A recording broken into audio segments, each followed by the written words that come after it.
Đêm dần buồn, chỉ có đôi ta đứng đây hơi buồn, ngắm hết những suy tư của ngày hôm qua.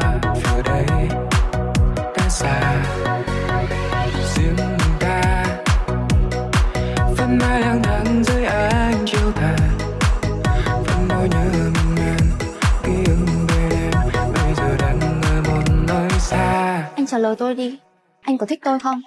Chỉ cần bên nhau như những ngày ấy, anh sẽ cùng em đi hết tháng